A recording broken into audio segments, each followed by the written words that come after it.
Bagaimana kita menjadikan rumah tangga kita itu tidak seperti neraka? Ciri neraka itu apa, Bu?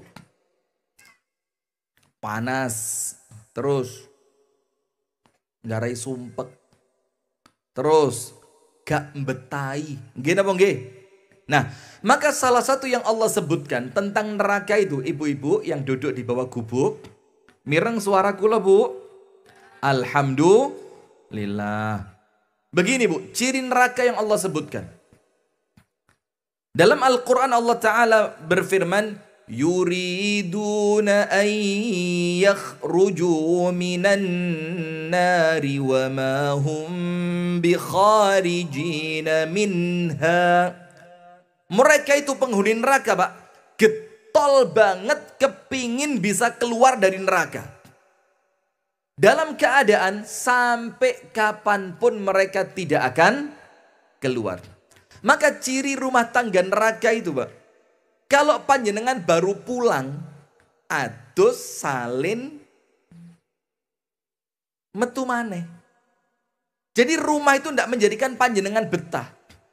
Baru masuk ke rumah, wes kepikiran metu. Enten ngoten niku tiyang kados ngoten niku. Wonten apa kathah? Ngeniku wong ya teko. Ini suami apa istri? Yang gak betahan di omah biasanya suami atau istri? Ya, angel yang ini. Ya. Nah sudah, maka cirinya neraka itu adalah penghuninya tidak betah di sana. Maka mereka itu senantiasa kepingin keluar dari neraka itu. Sehingga apabila rumah kita itu, Pak, pas keluar gak kepingin mulai. Wes di omah kepingin balik metu. Pokoknya di omah isini mek kari turu. Isitu neraka tok sudah. Sementara surga itu Allah menyebutkannya apa? Ketika Allah menceritakan rumah-rumah yang baik itu loh, Pak. Apa cirinya dari Allah? Allahul ladzi ja'ala lakum min buyutikum sakana. Allah itu menjadikan rumah kalian sakana. Sakan itu tempat berhenti. Itu rumah. Jadi orang itu kalau rumah tangganya surga, itu les mlebu omah rasanya apa? Wes koyok gak kepingin metu. Atine kroso ayem. Kemudian dia di rumah itu seperti merasakan sesuatu yang menjadikan dia itu pengen istirahat. Tidak lagi kepikiran masalah di luar rumah tadi ketika kerja di jalan raya. Itulah ciri rumah tangga yang Allah jadikan surga, sakana. Dan kalimat sakana ini, itu satu akar kata dengan dua kata yang akrab di telinga panjenengan. Sakinah. Apa, Bu? Sakinah. Maka kalau dibilang rumah tangga yang sakinah, itu maka rumah tangga ini menjadikan seorang istri betah di rumah, menjadikan seorang suami betah di rumah. Maka kalau ngomong rumah tangga sakinah, kemudian di omaiku mek koyok terminal. Panjenengan tahu terminal? Tempat transit. Cuma tempat mampir. Teko, tase didekek, adus, kelambian maneh, nggawa tas sing anyar, metu maneh. Ini seperti terminal. Nah, padahal kalau kita kepingin sakinah, yaitu tadi Allahul ladzi ja'ala lakum min buyutikum sakana. Rumah itu harus menjadi tempat yang menjadikan kita di sana itu bisa tinggal dengan nyaman. Kemudian ada kalimat yang lain lagi. Panjenengan tahu kalimat sukun? Alif fathah, a, alif dhamma, u, alif kasrah, kualik. Diulang lagi. Alif fathah, a, alif kasrah, i, alif dhamma, u, a, i, u. Kalau alif sukun, ya apa? Alif un, tidak ada un itu, tanwin itu. Un itu tanwin. Sukun itu apa? Yo mandek renek suarane. Gak iso a, gak iso i, gak iso u. Mandek renek suarane. Apa maksudnya mandek renek suarane itu? Ketika di rumah wes tenang, nyaman, damai, sejahtera, gak ribut, njeriti bojone. Wah kopi! Apa bojo teko 30 detik kopi durung enek. Lulu. Ini maka bukan sukun. Nah sekarang kita perhatikan jamaah. Bagaimana ciri-ciri rumah tangga neraka itu seperti apa? Yang tentunya perlu kita hindari. Ayatnya begini. Allah subhanahu wa ta'ala berfirman. Ya ayyuhalladzina amanu. Wahai orang-orang yang beriman. Ya ayyuhalladzina amanu. Ku anfusakum wa ahlikum nara. Wa quduhan nasu wal hijarah. 'Alaiha malaikatun ghilaz. Lihat. Neraka itu cirinya apa? Wongi keras-keras. Suami ngomong, "Pak!" Istri ngomong, "Hap!" Anak salah didik, "Pak!" Ini loh, Pak. Neraka itu, ya ayyuhalladzina aman, wahai orang-orang yang beriman. Qu anfusakum, jogon awakmu. Wa ahlikum, dan jogon keluargamu. Jogo diri, jogo anak, jogo istri. Di mana tempatnya? Ya di rumah. Tidak akan terjaga dari api neraka kalau kemudian rumahnya seperti neraka. Ku anfusakum wa ahlikum naro. Jagalah keluarga kalian dari api neraka. Dalam artian yang lain tidak menutup kemungkinan yo jogoen rumah tanggamu masing-masing ojo sampai dadi koyok neraka. Yang kemudian cirinya neraka itu Pak Sugeng, itu bukan buat saya tuh. Peh tuas wis bongah hatiku jajane wage. Lah kok digo ngalih. Ngono gak noleh belas. Sudah. Maka cirinya apa? 'Alaiha malaikatun ghilaz. Yang neraka itu oleh Allah diisi sebagai penjaganya malaikat-malaikat ghilaz. Ghilaz itu apa? Atine beku. Atine gak kenean blas. Syidad. Syidad itu apa? Ngamuan. Itulah cirinya neraka. Dan Allah memerintahkan kita untuk menjauhkan rumah tangga kita dari api neraka. Maka jangan sampai rumah tangga itu berisi orang-orang yang hatinya beku. Hatinya beku itu apa? Tidak gampang tersentuh. Tidak gampang memaafkan. Kemudian syidat, wongi ngamuan, salah titik, jerit, telat titik, ngamuk, keleru titik, gepuk. Ini bukan rumah tangga yang kita inginkan. Nah maka dengan itu Allah Ta'ala mengajak kita. Ayo bismillah orang-orang yang beriman ini. Jauhkan diri kalian, jauhkan keluarga kalian dari api neraka. Yang neraka itu Pak, diisi oleh malaikat-malaikat yang keras. Hatinya beku, yang tidak punya belas kasihan sama sekali. Nah sekarang begini. Ustadz, bagaimana ciri neraka itu? Nomor 1. Rumah tangga neraka itu Bu, rumah tangga yang non-communication. You know? Angel ngantang, angel. Sembon mulai ngerti.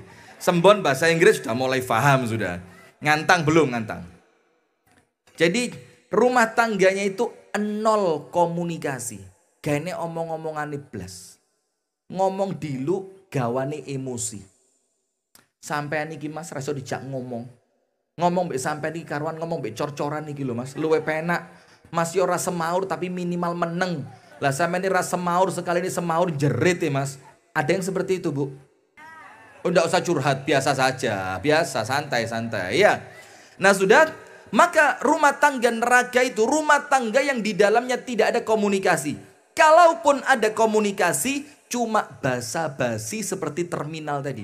Panjenengan tuh orang masuk terminal? Longgo, dijajari wong. Badhe pundi Mbak? Badhe ten Sembon. Lah sampean badhe pundi? Oh, kula badhe ten Jombang. Selesai. Cuma apa? Basa-basi. Lah kalau rumah tangga panjenengan ketemu istri, berasa si enek apa ora? Sik Mas, oh ya wis. Arek-arek sekolah ya apa lancar? Nggih Mas lancar. Oh ya wis. Ndak ada komunikasi. Itulah maka dalam Quran itu salah satu fungsi uang itu. Uang itu dipegang suami supaya muncul komunikasi.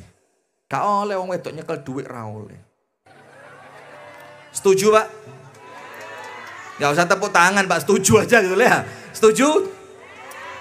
Panjenengan, lo kok ndak setuju loh wong ini Quran kok gak setuju? Lah apa pengen diamuk Gusti Allah panjenengan? Panjenengan buka surah An-Nisa 34. Ayo lega ngendel, lega ngendel apa ngandel? Lega ngandel. Panjenengan buka surah An-Nisa 34. Allah mengatakan apa? Ar-rijalu qawwamuna 'alan nisa bima faddalallahu ba'dahum 'ala ba'dhin wa bima anfaqu min amwalihim. Laki-laki itu diajeni jadi pemimpin itu karena dua. Nomor satu, karena punya kelebihan. Nomor dua, karena pegang uang. Karena pegang uang. Nah, kalau uang dipegang suami, istri didumi, nyodek. Nanti kalau uang itu kurang, mas tibakne kurang, ora cukup. Maka istri akan komunikasi. Lah coba dipegang istri semua. Suami mau keluar main sama temennya, yuk sangune. Suami apa? Suami yuk sangu. Itulah di KI, lebih bojone diamuk malah apa? Tambah entek, ciu entek. Entek tambah. Lihat. Nah, maka uang itu dalam Islam dipegang oleh suami, salah satu hikmahnya apa? Agar dalam rumah tangga itu muncul komunikasi. Maka lihat. Luqman Al-Hakim sama anaknya, komunikasi apa enggak? Komunikasi. Ya bunayya la tusyrik billah, nak ojo sampai syirik. Dalam ayat yang lain, nak Allah itu maha tahu nak, kalau ada satu pasir kecil di atas batu yang licin di malam yang gelap gulita, Allah tahu nak. Itu komunikasi atau tidak? Komunikasi. Nabi Muhammad SAW dengan istrinya komunikasi mboten? Komunikasi. Bahkan Ibunda Aisyah itu pernah Nabi Muhammad baru pulang, seket kate turu. Ibunda Aisyah ceritanya apa? 11 rumah tangga perempuan yang tadi siang ketemu Ibunda Aisyah. 11 dicerita nih kabeh. Padahal perempuan itu rumah tangga satu saja gak entek-entek. Ini berapa? 11. Jadi Ibunda Aisyah itu tadi siang ketemu perempuan 11. Mereka kompak. Ayo cerita rumah tangga kita masing-masing. Syaratnya satu, gak oleh dilongi, gak oleh ngapusi. Cerita yang pertama, tuwawo. Cerita yang kedua, tambah dowo. Ketiga, keempat, sampai 11. Dan semua cerita 11 perempuan itu oleh Ibunda Aisyah diceritakan kepada Ibunda Aisyah. Kepada Rasulullah. Dan Rasulullah ngerungoknya ya gatek nih tenan. Gak mek. Oh iya ta? Oh empeh kok kayak ngono. Nggak. Serius dengerin. Itu komunikasi. Nah, sementara penghuni neraka tidak ada komunikasi. Kenapa penghuni neraka tidak punya komunikasi? Karena mereka sudah sibuk dengan azab mereka masing-masing. Suami lek sumpek di luar rumah, kroso kaya ke azab, dijak ngomong istri, meletik. Jadi kayak kompor disumpet, tas, buk. Kenapa? Wes kesel terasa di luar rumah seperti diazab. Istri, kalau sudah capek seharian di rumah tangga, dijak ngomong suami, gampang kobong. Kenapa? Posisinya apa? Capek, sumpek, kesel. Nah, maka dengan itu penghuni neraka, tidak ada komunikasi. Panjenengan cek penghuni surga. Yang Allah sebutkan dalam Al-Quran apa? فَأَقْبَلَ بَعْضُهُمْ عَلَى بَعْضٍ يَتَسَاءَلُونَ. Penghuni surga itu adep-adepan di mimbar, di dipan mereka, dep-depan. Apa yang mereka lakukan? Saling cerita. Ya apa anakmu? Lu sampean biyen pas bapak mati kan sampean durung rabi. Sampean terus rabi mbek sapa? Panggil iki lho Pak bojoku. Kaget bapak lah kok papat lu. Dikira bapaknya mek siji, ternyata kaget bapaknya akhirnya mati mana di surga. Astagfirullah, ya ndak lah. Nah, itulah ciri penghuni surga. Yatasaalun, yatahaddatsun, mereka saling cerita, mereka saling memberitahu, mereka saling menceritakan kebaikan, kenikmatan, kesenangan. Itu penghuni surga. Maka nomor satu, kalau rumah tangga itu tidak ada komunikasi, suami diajak ngomong, "Mas, ayo mas, lungguh sedih lu ayo mas, aku enek ngomong penting mbek sampean." Rasa. Ora ngerti wong lanang sompek dijak. Nah, istri juga gitu, "Dek, ayo dek, duduk sebentar. Kita ngomong tentang masa depan pendidikan anak-anak kita, Dek." "Alah wis ta Mas, ra usah Mas, aku iki wong pawon ra ngerti dijak ngomong pendidikan. Percuma sampean tiwas engko sumpek lek ngomong mbek aku." Nah. Kemudian anak diajak ngomong sebentar wis plenggot, sumpek koyo gatel kabeh awake. Lihat. Ini bukan ciri rumah tangga surga. Maka kalau bukan ciri rumah tangga surga, berarti rumah tangga apa? Neraka. Maka nomor satu, rumah tangga neraka itu jamaah yang dirahmati oleh Allah adalah rumah tangga yang di dalamnya tidak ada komunikasi. Ndak enek guyone ra enek. Panjenengan tahu kenapa orang pacaran itu salah satunya jari ini saya? Karena saya belum nyoba. Ya mudah-mudahan gak. Amin ya rabbal alamin. Kenapa kok katanya menyenangkan? Karena mereka itu lek WA-an, ya apa? Wong lek pas pacaran kalau WA-an ya apa? Sedih lu apa suwi? Lagi apa? Nanti si istri. Lah istri kudu pacaran ya. Si pacar jawab, "Lagi mikirin kamu." Masya Allah. Lagi mikirin kamu. Terus dibales maneh, bales. Gak kerasa jam 2 bengi. Nggih napa nggih? Lho kok tahu ae. Nah, komunikasi mereka enak. Kenapa? Hatinya seneng. Lah rumah tangga itu kalau komunikasinya ndak enak mesti atine gak seneng. Lah lek atine gak seneng gak mungkin surga, artinya mereka itu menjadi rumah tangga neraka. Nomor 2. Apa ciri rumah tangga neraka itu? Ngamuan. Didik ngamuk, emosi, didik tersinggung, baper, istri masang status nyindir aku yo. Coba, istri masang status langsung dianggap nyindir aku. Gantian suami pasang status. Bahagianya punya istri yang kona'ah. Nyindir, mentang-mentang aku pokat paket, bendino paket terus disindir istri kona'ah. Ini ndak ada. Itu rumah tangga neraka itu. Emosian, ngamuan. Panjenengan tahu? Marah itu dari siapa? Setan tempatnya di mana? Alladzi yuwaswisu fi sudurin nas, bisi atine menungso. Yang dibisikkan oleh setan kebaikan atau keburukan? Keburukan. Maka Rasulullah itu mengatakan, "Idza ghadiba ahadukum," apabila salah seorang di antara kalian marah, maka salah satu cara yang Rasul ajarkan cek ngamuke ilang itu dengan disuruh apa? Wudhu. Disuruh apa? Wudhu. Kenapa disuruh wudhu? Rasul mengatakan marah itu datangnya dari setan. Setan itu terbuat dari api. Maka padamkanlah api setan itu dengan air wudhu. Dan setan tempatnya di mana? Neraka. Tidak ada ahli surga amu-amuan. Ibu-ibu melbu surga. "Pak Ustadz, lo nanti kalau suami saya bidadarinya lebih dari satu, wis aku tak di neraka ya Ustadz. Kok kayak gak penak, aku lah cemburu." Kalau ada cemburu bukan surga namanya. Wong surga itu mesti penak. Tidak ada cerita di surga. Laki-laki yang paling kecil di surga istrinya 70. Langsung istrinya mikir, "Wis tak dongakno neraka ae bojoku wis ya. Timbang kok bojone 70." Nah, maka untuk para laki-laki ini dilatih mulai sekarang, Pak. Karena panjenengan nanti di surga 70, Pak. Kalau mboten latihan mulai sekarang yo kaget panjenengan, stroke mati gak sedo menikmati surga panjenengan. Dilatih mulai sekarang, bagaimana rasanya. Betul Bu? Betul Bu? Mulai loh saya. Lo diceramai kok gak terus sih Mang, ini apa ini? Sudah. Nah maka tidak ada Pak, penghuni surga ngamuk itu tidak ada. Penghuni surga itu apa? Ketika oleh Allah ditanya, "Ya ibadi, wahai hambaku, bagaimana keadaan kalian?" Ditanya sama Allah, "Kepingin iki gak?" Kan begini, penghuni surga itu setelah masuk, Oleh Allah ditanya, jalukmu apa? Dikasih. Jaluk apa? Dikasih. Jaluk omane? Ditambahi. Jaluk omane? Sampai permintaannya habis. Bayangin, sampai permintaannya habis. Wes gak duwe pengarepan blas.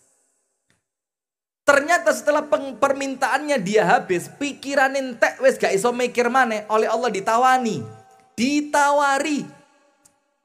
Kepingin ini atau tidak? Oh iya ya Allah kepingin. Ya wes nyo.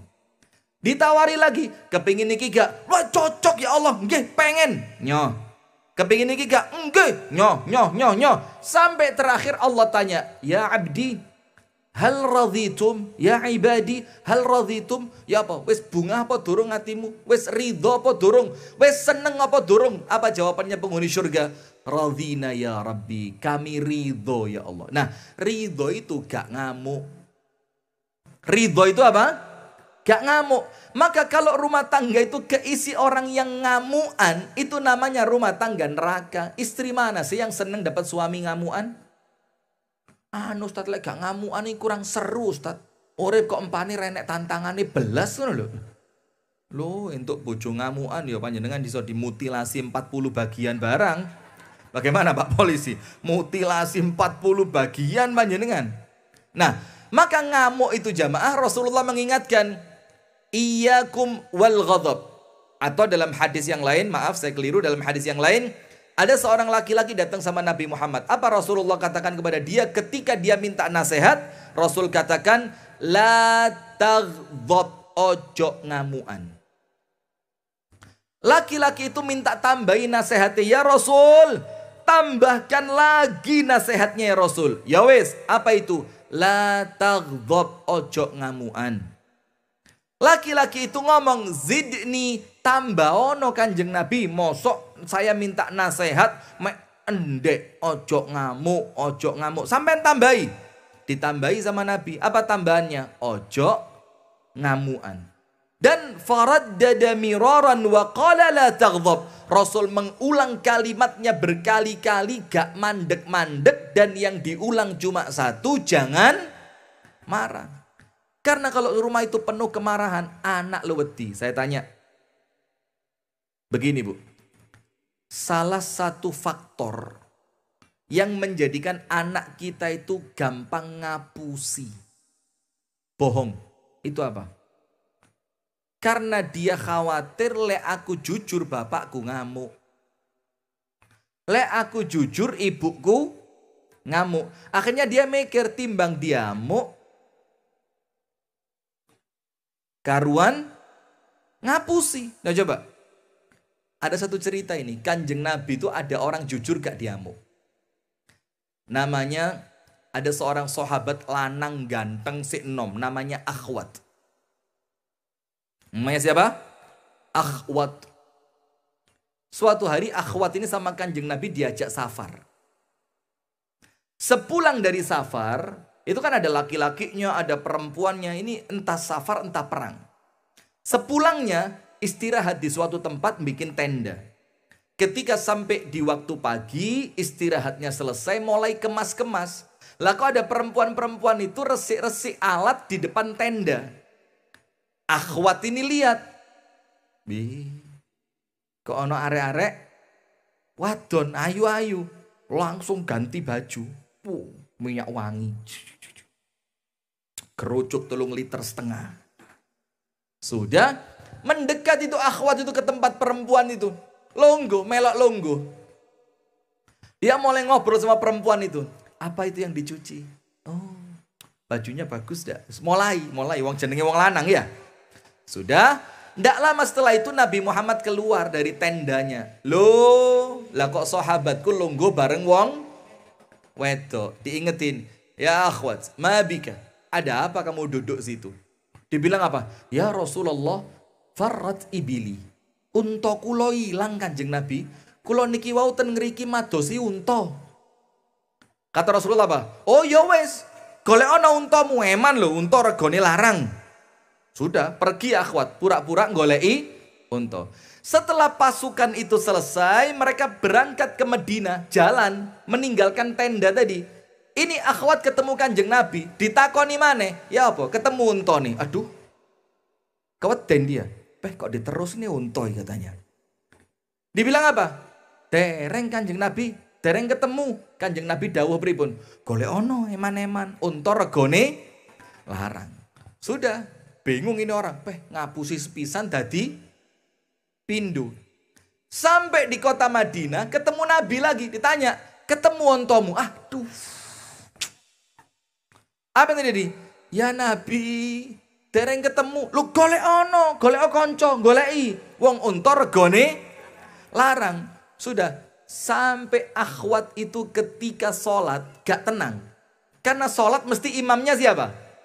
Nabi. Khawatir kalau Nabi nanti selesai sholat ditakoni, untone apa?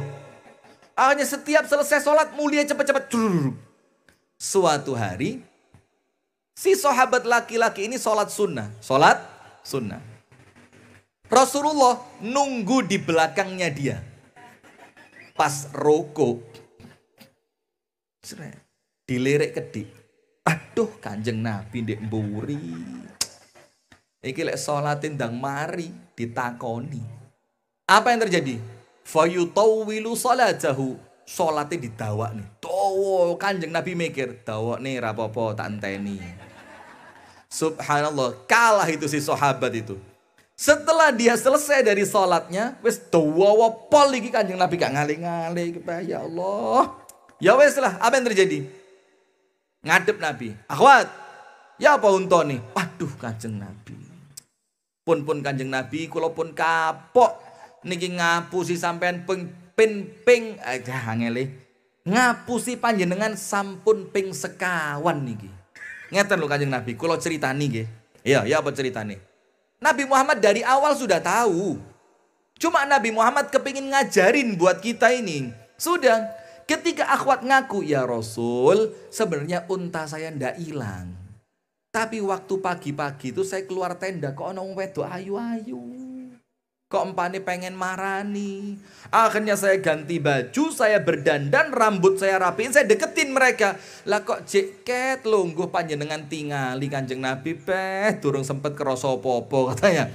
Nah sudah, maka ya Rasul sebenarnya unta saya ndak hilang. Napa dawuh Kanjeng Nabi? Rahimakallahu ya akhwat, rahimakallah. Gak diamuk malah didongak nih. Semoga Allah merahmatimu, semoga Allah menyayangimu, semoga Allah mengasihimu. Langsung perbincangan diwalik. Kaifa abuka, bapakmu kabare piye? Karena apa? Ini anak mari konangan ngapusi, biasanya apa? Kisinan, salah tingkah, tolah-toleh, garuk-garuk padahal gak gatel. Maka sama Nabi Muhammad langsung dirubah. Ya apa kabare? Bapakmu. Setelah itu terjadi, baru 10 hari ke depan Nabi Muhammad dawuhkan kados ngeten iki. Iyyakum wal kadzib, alaikum bisidqi. Wong Islam jujur. Sing jujur. Fa inna sidqa yahdi ilal birri.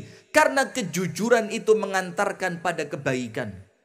Wa innal birra yahdi ilal jannah, dan kebaikan itu mengantarkan kalian ke dalam surga. Ditambahi iyyakum wal kadzib. Aku melarang kalian ojo sampai ngapusi. Kenapa? Fa innal kadziba yahdi ilal fujur, karena kebohongan itu mengantarkan pada perbuatan jahat. Wa innal fujura yahdi ilan nar, dan perbuatan jahat itu mengantarkan seseorang masuk neraka. Apa kata akhwat? Ini lo jagoan Kanjeng Nabi. Omongan ini seharusnya nyindir saya 10 hari yang lalu. Tapi Kanjeng Nabi ngenteni ditoto hatiku, cek gak kerasa kesendir. Ndak seperti ustadz sekarang, ceramah nyindir, ngamak, ngamuk, syirik, bid'ah, khurafat, waduh. Ndak lihat situasi. Saya pernah komunikasi dengan satu jamaah di Kasembon. Jamaah Masjid Darussalam. Itu kan saya kalau ceramah kan ketoto pelan-pelan. Jangan sampai jamaah itu buyar gara-gara ceramah kasar kan gitu. Salah seorang jamaah kami di Kasembon ngomong ini, sawen, aku tadi ustadz sikat langsung syirik. Terus saya bilang sama beliau, ya ngono iku lho Gusti Allah Maha Adil, lek sampean ustadz jamaah buyar, saya bilang. Maka sampean dadi guru aja dadi ustadz. Nah kan gitu, tadi guru kadang-kadang diamuk wali murid barang kok. Tahu digawani celure tok Bu. Masya Allah. Nah, sudah. Maka kata akhwat apa? Ini loh. Dai sing top yang ini ki. Rasulullah tidak ingin mempermalukan saya. Maka Rasulullah menceritakan tentang kebohongan itu mengantarkan pada keburukan. Keburukan itu mengantarkan pada neraka. Itu ndak 10 hari yang lalu. Karena ngonangi lah ikut nyindir aku. Tapi Rasulullah tunggu sampai 10 hari. Keadaan nyaman, tenang, situasi normal. Baru diberitahu. Ojo ngapusi. Nah sudah, sekarang kita kembali ke marah tadi ya. Maka sahabat ini, dia ngomong jangan marah. Jangan marah. Maka salah satu kemarahan itu efek buruknya apa? Orang di sekitar kita tidak berani jujur. Datu lek panjenengan niku ngamuan, tiang sekitare panjenengan niku mboten wantun jujur. Hidupnya tidak tenang. Lah kalau tidak tenang itu surga apa neraka? Kalau tidak tenang surga apa neraka? Neraka. Nomor 3, ciri rumah tangga neraka. Isine jerit-jerit. Isine apa Bu? Suami di depan, istri di dapur. Dek! Kopi pitulas. Ada tamu. Opo angele? Dateng jalan. Ngomong ke istrinya di telinganya sebulan sik kupingi. Dek, Masya Allah dek, sampean kok ayu eram. Karena mau dijalui kopi pitulas ini. Lek gak dirayu disik campur sianida ini kopinya nanti. Diudak diombe muru mati langsung. Subhanallah. Diudak sih. Nah, datang ke dapur. Wong rumah kita lo ombone sak piro sih, Pak? Mosok ruang tamu pawon iku tuh jerit-jerit itu loh. Padahal panjenengan lek melaku, paling melaku cuma berapa langkah sampai dapur itu loh.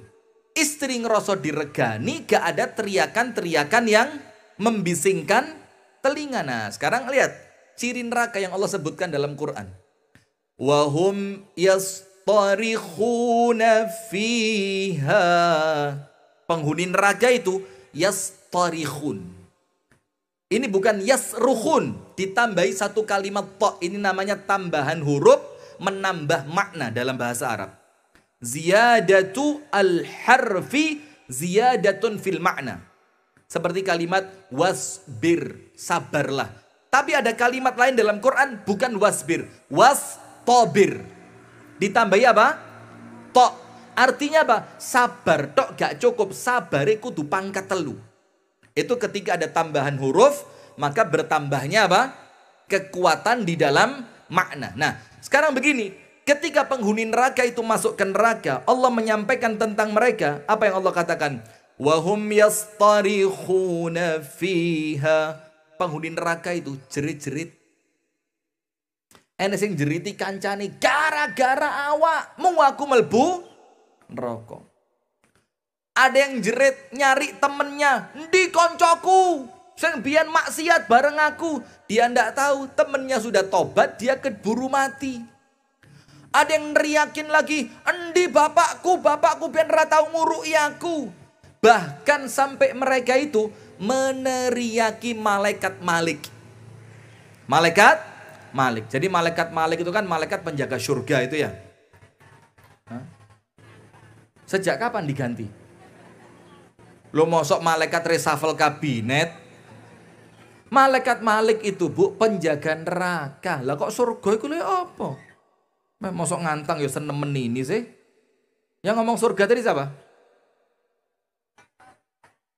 Baru di ngantang loh Ustadz, disalah nih itu baru di sini loh Bu. Itulah maka jarang-jarang saya ke ngantang ini. Saya ke salah omong titik langsung Ustadz disalah-salah nih ketik ini tok gitu. Pak Sugeng sudah sekali ini tok Pak Sugeng ya. Minggu depan ganti Ustadz yang lain saja. Ya mesti wong gentenan atau dipek dewe. Nah sudah, maka sampai malaikat itu dijeriti. Apa teriakannya penghuni neraka? Ya Malik liyaqdi alaina rabbuk. Malik, ngomong marang gustimu Malik, ngomong sama Tuhanmu malaikat Malik, liyaqdi alaina rabbuk. Bilang saja sama Allah, ojo diseksa kon mateni ai menisan, wis ra kuat. Dan itu mereka melakukannya dengan apa? Teriakan. Dengan apa Bu? Teriakan. Maka penghuni neraka itu istri jerit-jerit terus. Ibu-ibu tahu Ibunda Khadijah?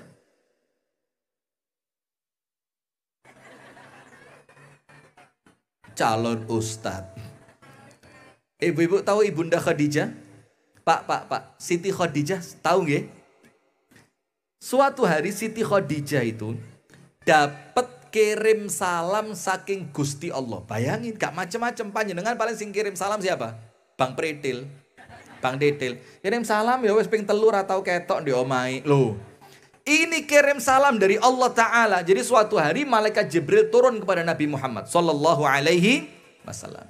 Terus malaikat Jibril setelah selesai urusannya dengan Nabi Muhammad mengatakan, "Ya Muhammad, aqri Khadijah minallahis salam." Muhammad, bacakan ucapan salam dari Allah untuk istrimu yaitu Khadijah.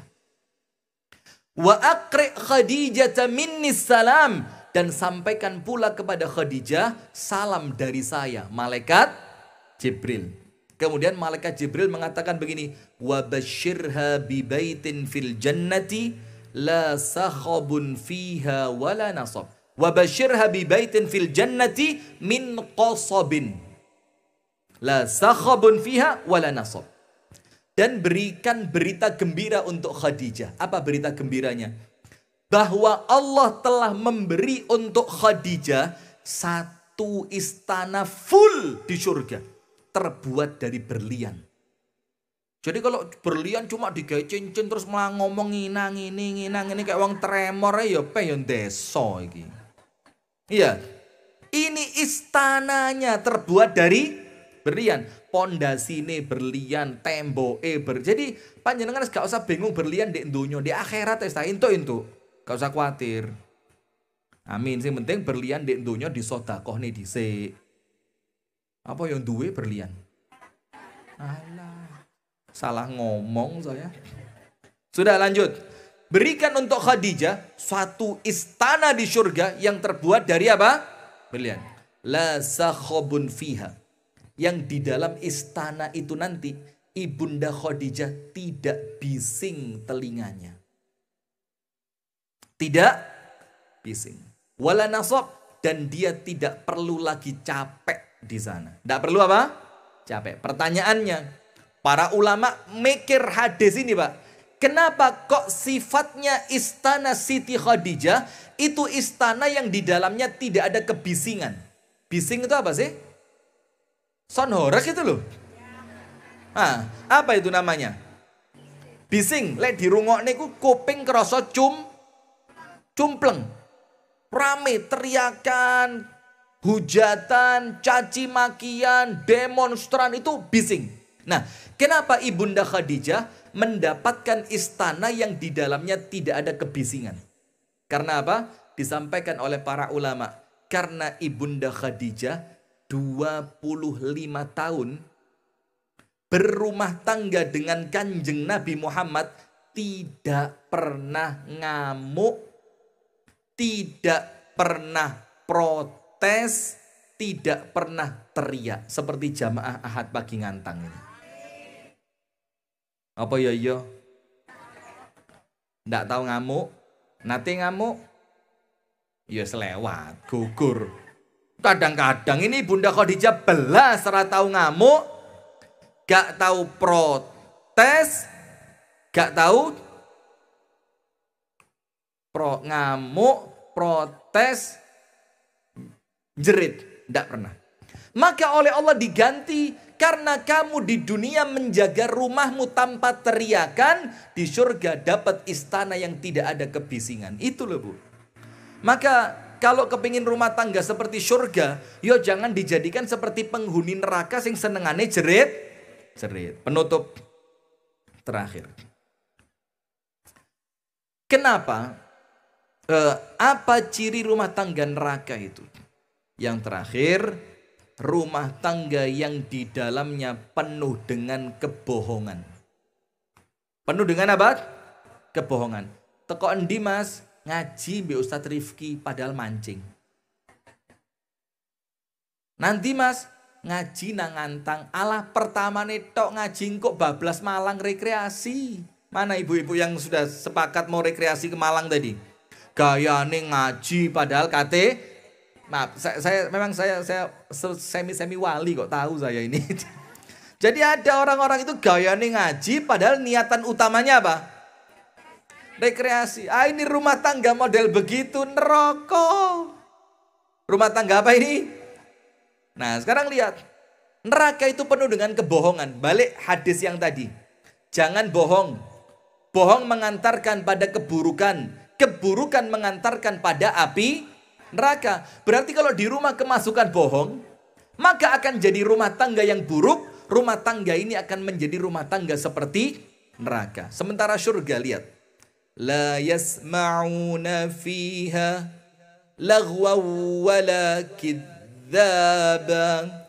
Di surga itu mereka tidak mendengar omongan yang sia-sia dan mereka tidak mendengar di dalamnya kedustaan. Renek ngapusi di surga. Lah bagaimana kepingin rumah tangga seperti surga lah kok isinya hapus? Hapus apa hapus itu? Bohong, intrik, politik kanan, politik kiri, ngakali sing lanang, ngakali sing wedok, nggoroi, ngapusi, duit listrik jare wis entek padahal digawe tuku skin apa? Mana orangnya? Sing duit dijagani gawe listrik lah kok entek gawe tuku skincare itu loh. Duit gawe bayar sekolah anak lah kok entek gawe tuku paket. Karena tiap hari HP nih Shopee. Masya Allah. Nah, ini maka kalau rumah tangga penuh kebohongan, ini rumah tangga neraka. Nah, penutup saya kasih satu cerita. Ibu-ibu, tahu kisahnya Siti Hajar ditinggal oleh Nabi Ibrahim? Tahu semua kan? Begini Bu, Nabi Ibrahim itu nikah dengan Siti Saroh, iya kan? Tidak punya anak. Kemudian nikah lagi dengan Siti Hajar, punya anak, namanya Ismail. Anaknya baru lahir, seket isom brangkang. Brangkang itu berapa bulan Bu? Alah selali. Ketoro bukan ibu yang 6 bulan itu mulai mengkurep. 6 bulan berangkang lah medeni. 6 bulan itu mulai mengkurep. Nanti mulai 7 mendekati 8 mulai berangkang. Mulai anaknya 8 bulan ditinggal di tempat yang di tempat itu tidak ada tanaman. Dan lihat pilihan katanya Gusti Allah. Tepat, gak tahu keliru. Fi wadin ghairi dhi zar'in inda baitikal muharram. Ya Allah, istri dan anakku ya Allah tak tinggal di tempat yang tidak ada tanamannya. Kalau tidak ada tanaman, otomatis gak enek banyu. Nggih napa nggih? Kalau tidak ada air, tidak ada tanaman, otomatis gak enek wedhus, gak enek sapi, gak enek unta. Dan di tempat itulah Siti Hajar ditinggal. Sudah, ketika ditinggal, jeret. Ibrahim apa? Pergi, gak noleh blas. Lama-lama Siti Hajar gak kuat. Pertanyaannya satu.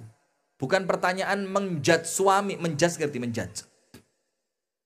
Memfonis suami. Wong lanang ra duwe tanggung. Alah neraka. Wong lanang kok koyo alah neraka.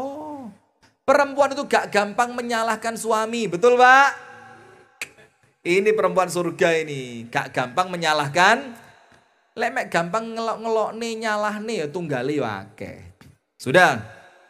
Maka Siti Hajar tanyanya cuma satu. Saya sudah dikode sama Pak Sugeng. Tat jam itu pas tet wayai setor susu. Oke. Sudah. Pertanyaannya apa? Cuma satu. Allahu amaraka bihadza. Ibrahim satu tok. Apakah perbuatanmu ini perintahnya Allah? Apa jawabannya Nabi Ibrahim? Iya. Ini perintah Allah. Pertanyaan buat ibu-ibu, segampang itukah istri percaya sama suami? Diwara, Ibrahim, apakah ini perintahnya Allah? Iya. Segampang itu percaya? Lo ngaku loh padahal. Ya tidak. Pertanyaannya, kenapa Siti Hajar segampang itu percaya sama Ibrahim? Karena mulai rabi sampai hari itu Ibrahim tidak pernah bohong. Ibrahim tidak pernah bohong. Sehingga ketika dia ngomong sesuatu, istrinya ngomong apa? Lo biasanya gak ngapusi kok. Ya mana mungkin sekarang bakal ngapusi. Tapi ginun sewu loh Pak. Sabar, tak bela nih, sabar. Lek bendino kulinane ngapusi terus. terus izin, "Dek, aku ngaji Ustaz Rifki ya." "Ngaji apa ngaji?" "Lah apa sih wong ngaji?" Nggak usah protes Pak, karena sampean biasa nih ngapusi. Jadi ketika nanti istri nggak percaya, yo pantes, nggih Bu nggih? Oh nggih, wong tak belani kok. Nah begitu, maka itulah rumah tangga surga. Jangan sampai seperti neraka. Isine kebohongan. Baik jamaah sekalian, pas jam 7. Itu yang dapat kami sampaikan di pagi hari yang penuh dengan keberkahan ini. Saya doakan panjenengan yang mau lanjut rekreasi, mudah-mudahan selamat sampai tujuan. Balik ke rumah tidak kurang suatu apapun ya. Ya mudah-mudahan semuanya oleh Allah dapat dilindungi, dijauhkan dari keburukan, fitnah, celaka. Amin ya rabbal alamin. Dan mudah-mudahan ilmunya menjadi ilmu yang manfaat. Itu yang dapat kami sampaikan. Apabila ada salah dan kurangnya atau ucapan, candaan yang menjadikan panjenengan kurang berkenan, mohon dibukakan pintu maaf yang sebesar-besarnya. Subhanakallahumma wa bihamdika asyhadu an la ilaha illa anta astaghfiruka wa atubu ilaik. Assalamualaikum warahmatullahi wabarakatuh.